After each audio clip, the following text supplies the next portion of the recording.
সুপ্রিয় দর্শক, আজকের কুমড়ো গাছের বীজ থেকে চারা তৈরি থেকে শুরু করে সার প্রয়োগ পর্যন্ত বিস্তারিত ভিডিও আলোচনা করব এবং এই ভিডিওটি দুটি পার্টে করেছি। এর পরের পার্টটি দেখাবো আমার কুমড়ো গাছে কত পরিমাণ কুমড়ো ফলেছে।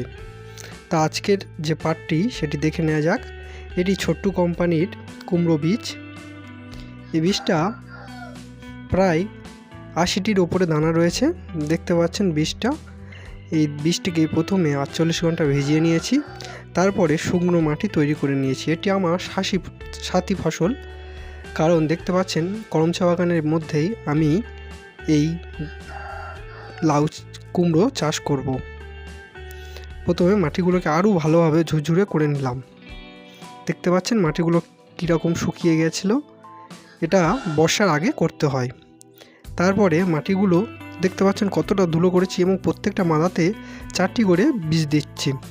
একটু করে আঙুল দিয়ে আলতোভাবে মাটিটাকে সরিয়ে তার মধ্যে বীজ দিয়ে দিচ্ছি এবং তার উপরে কিছুটা পরিমাণ খদ মাটি বা ছাই মাটি দিয়ে দিচ্ছি। দেখতে পাচ্ছেন চারাগুলো মাত্র 3 দিন বয়স, কি সুন্দর হয়েছে।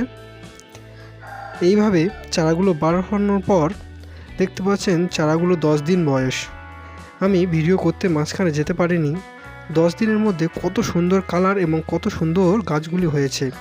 মাঝখানে প্রচুর বৃষ্টিও হয়েছে, দেখতে পাচ্ছেন। এবারে গাছের চারিদিকটা একটু কুপিয়ে নিতে হবে, কারণ গাছ চারিদিকে যে আগাছাগুলি রয়েছে সেই আগাছাগুলি মরে যাবে এবং গাছের শেকড়টাকে আলগা হবে। কুপিয়ে নেওয়ার পর আমি সার প্রয়োগ করব। সারটা দেখতে পাচ্ছেন সরিষার খোল আছে, সঙ্গে আছে ইউরিয়া, পটাশ, ডিএপি। এটি হচ্ছে আমার মিশ্র সার, এতে সব রকম মেশানো রয়েছে। প্রথমে এই সারটি আমি দিয়ে দিলাম। এর মধ্যে রয়েছে জিঙ্ক সালফেট, ইউরিয়া, পটাশ থেকে শুরু করে সমস্ত কিছু রয়েছে। তবু আবার এক্সট্রাভাবে আমি পটাশ প্রয়োগ করলাম। আমার মোট 32টা মাদা রয়েছে। এই 32টা মাদায় আমি 1.5 কেজি পরিমাণ ইউরিয়া আমি আবার এক্সট্রাভাবে প্রয়োগ করলাম।